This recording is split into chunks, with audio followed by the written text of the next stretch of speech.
Bonjour les crabes. Oui, une fois n'est pas coutume, vous êtes des crustacés. Aujourd'hui, on va parler virtuel, plus précisément de jeux vidéo, tout à fait. Et je suis sûr qu'en jouant à certains, que ce soit au niveau des personnages rencontrés, ou au niveau que vous avez fait, des amis, ennemis que vous êtes taillés, des décors que vous avez vus, ou alors même du scénario, à un moment ou à un autre, vous êtes dit, genre de Dieu, où est-ce qu'ils sont allés chercher tout ça? Eh bien, justement, c'est une aubaine que vous posiez cette question, puisque aujourd'hui, j'ai eu la chance de pouvoir faire cette vidéo en partenariat avec Activision et leur dernier jeu, Destiny 2, et donc on va pouvoir répondre à la question précédente. Genre de Dieu, où est-ce qu'ils sont allés chercher tout ça? Et c'est d'ailleurs pas pour rien que j'ai choisi l'univers de jeu pour faire cette vidéo, parce qu'il faut dire quand même que les jeux alliant MMO, donc des jeux massivement multijoueurs et des FPS, tout en ayant une direction artistique aux petits oignons, ça court pas les rues. Et dans ce deuxième volet, toujours assaisonné de futur, d'espace, de baston, de loot, votre mission sera de faire accepter à la Légion Rouge des cabales, voilà, bon, des extraterrestres de 2 mètres de haut et de 2 mètres de large, des armoires à glace quoi, de ne pas venir brouter sur les plates-bandes de l'humanité. Mais bon, vous savez, ou pas d'ailleurs, que les différents personnages du jeu, les titans, les arcanistes et les chasseurs sont directement inspirés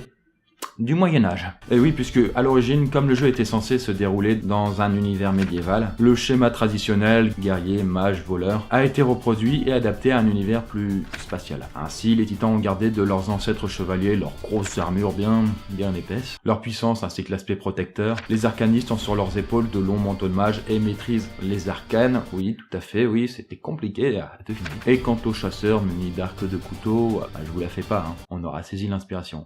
Il faut dire que, de manière générale, le jeu vidéo réussit quand même à rallier bien les arts. Architecture, musique, art visuel, littérature, cinéma, etc.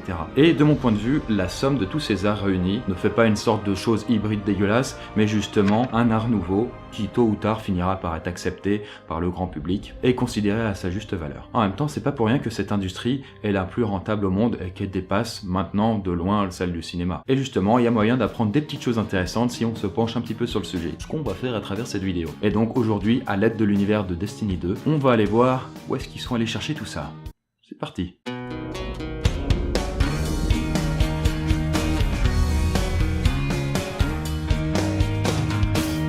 Ah, les ennemis dans le jeu. Qui se souvient pas par exemple du bandit quelconque qui revient inlassablement tout au long des niveaux avec un langage constitué à peu près de 3 phrases qu'il tourne en boucle, sans se lasser, sans jamais perdre espoir quoi, jusqu'à ce qu'on lui fasse fermer sa gueule à coups de fusil à pompe dans l'estomac. Je m'égare, pardon. Et en parlant d'ennemis, si je vous propose de mélanger un guerrier et un seigneur médiéval avec une araignée, est-ce que vous pensez que ça pourrait faire un ennemi crédible? Eh bien, peut-être pas esthétiquement, mais dans les faits, oui. Oui, bien sûr, oui. Et donc, que se passerait-il si une caste d'humanoïdes à 4 bras s'organisait autour d'un principe de société médiévale? Vous savez, cette organisation de la société reposant sur un échange de services entre un puissant qu'on appelle le suzerain et un moins puissant qu'on appelle le vassal. Et par service, j'entends des dons de terre, qu'on appelle alors des fiefs, de bouffe ou encore de traditionnels coups de main en cas de castagne. Voilà un incontournable celui-là. Et on a ainsi une chaîne de relations qui va du petit propriétaire terrien au plus grand des barons, quoi. Voire au roi qui est une sorte de suzerain ultime. Et pour info, ce principe féodal était en vigueur en France du 10e au 13e siècle. Et aussi surprenant que ça puisse paraître, ce type de société est transposé dans l'univers de Destiny au travers de la race des déchus. Et maintenant que vous voyez un petit peu mieux la dégaine qu'ils ont, vous voyez pourquoi je vous parlais d'insectes. L'organisation des déchus est assez comparable à celle de la féodalité. Chaque faction est appelée maison, hashtag Game of Thrones. Cela dit, Game of Thrones sont eux-mêmes inspirés de la féodalité, donc ça compte pas. Et justement, ce terme de maison, dans l'histoire, lorsqu'on remonte dans le temps, c'est ce terme qui est utilisé lorsqu'on fait référence à une famille illustre, comme les Bourgons en France, qui étaient souvent rois. Et à la tête de la maison, on trouve des seigneurs qui sont appelés Khal, qui n'est pas sans rappeler le Khan, seigneur des steppes dans la tradition turco-mongole. D'ailleurs, l'influence asiatique ne s'arrête pas là, puisque la forme de certains de leurs casques rappelle beaucoup celui des kabuto, ou vous savez, le home des samouraïs. Pour ce truc, on va faire l'inverse. En partant d'un ennemi, on va remonter le fil des inspirations pour voir d'où il vient. Et alors donc, les cabales, puisqu'il s'agit d'eux, sont une espèce assez belliqueuse. On peut le dire. Pas pour rien que dans le premier opus, on les retrouve sur Mars, les bougres. Vous avez alors peut-être saisi la référence guerrière, Mars, dieu de la guerre. Ok, donc ils sont dirigés par un empereur dépravé, et qui s'est fait cordialement têche du pouvoir par Ghaul, le grand vilain de Destiny 2. Mais vous en faites pas, on reviendra sur lui. Et chez les cabales, la discipline est une vertu incontournable. D'ailleurs, quiconque ne s'y plie pas est banni, on fait pas de demi-mesure. Et les cabales ont conquis un certain nombre de planètes avant de débarquer sur Mars, et dans laquelle ils s'embourbent dans une guerre qui n'en finit pas. Et quand je dis conquérir des planètes, je veux parler du fait de les avoir pillées jusqu'à l'os avant de les avoir fait péter, littéralement. Et l'unité basique de leur infanterie est le légionnaire, qui est commandé par un centurion. Et leur plus redoutable unité s'appelle les gladiateurs. Alors, petite devinette pas très difficile, est-ce que vous avez deviné de quelle référence il s'agit? Ils portent des noms comme Brachus, Primus, Valus. Allez, vous l'avez là quand même. Bon, et si en même temps je vous montre un cabale? Et ça, bon, si vous n'avez pas compris que les Romains ont influencé la conception des cabales, c'est que vous vivez dans une caverne, ou que bon, l'histoire vous vous en foutez, ce qui est tout à fait valable aussi. Enfin, Rome n'est pas la seule du coup, car l'une des unités des cabales est directement inspirée des guerriers de la Grèce antique. Et ce coup-là, je peux pas m'emmerder à vous faire deviner, ce sont les hoplites. Ces guerriers étaient pourvus de gros boucliers bien lourds qu'ils pouvaient utiliser soit de manière offensive, soit défensive. Mais oui, parce qu'avec un bouclier, on peut se défendre, mais on peut aussi cogner. Et les hoplites étaient utilisés dans une formation qu'on appelait la phalange. Dans Destiny 2, justement, on retrouve une unité qui s'appelle la phalange, et qui se caractérise par un bouclier fort massif. Hasard? Eh bien, ou non. Et bien sûr que non, évidemment. Tout est lié. Et vous verrez que les références à l'Antiquité ne s'arrêtent pas là.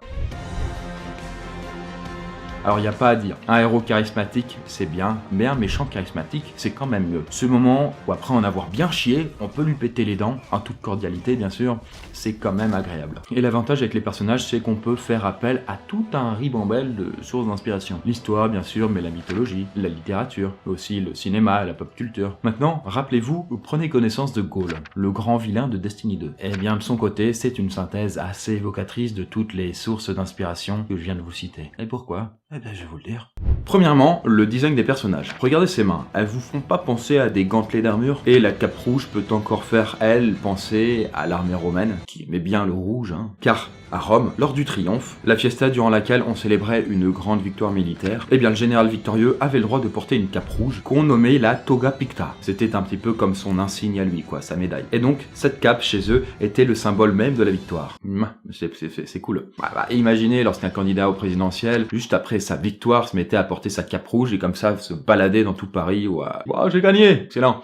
Ah yes. Mais sans aller chercher aussi loin, on peut aussi tout simplement voir dans cette cape un clin d'œil à Superman, ou encore Thor, le personnage de Marvel, voire même au gradé de la faction de l'Empire dans Skyrim, ou encore aux Spartiates du film 300. Autant dire qu'on a un petit peu le choix. D'ailleurs, en parlant de Sparte, on n'en a pas terminé avec elle, on reviendra dessus. Là-dessus, que dire de la tête de Ghaul, quoi. Chauve, peau pâle, respirateur, traces de brûlure, visage marqué, ouais, il a tout Dark Vador, quoi.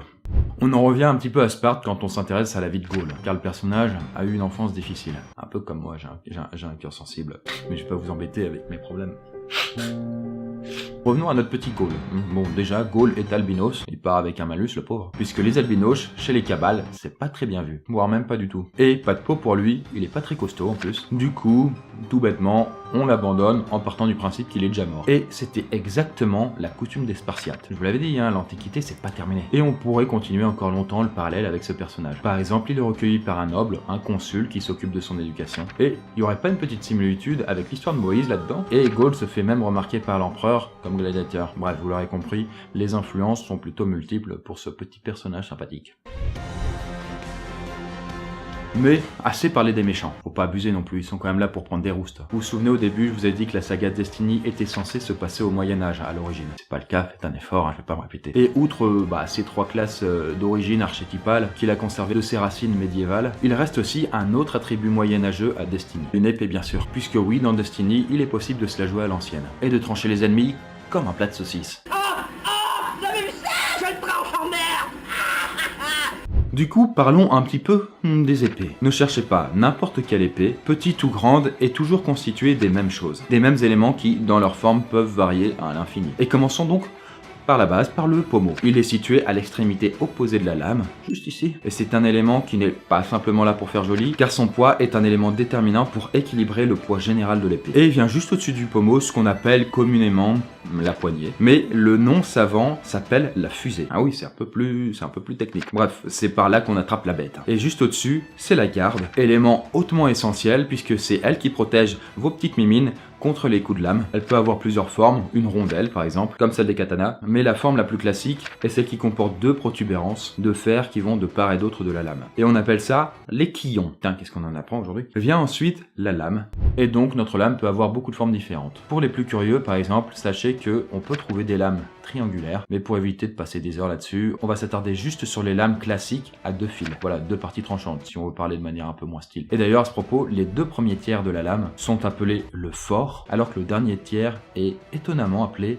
le faible. Et cette même lame est souvent parcourue par un creux qu'on appelle la gouttière. Si, ça s'appelle comme ça, et je vous assure que ça a une utilité. Vous vous souvenez quand je vous parlais de l'équilibre de la lame? Eh bien justement, il faut que la lame ne soit pas trop lourde, et pour ça, on a eu l'idée de la creuser légèrement vers le centre. Voilà, en l'allégeant sans la fragiliser. Et bien sûr, pour terminer, au bout de la lame se trouve la pointe. Aucune surprise là.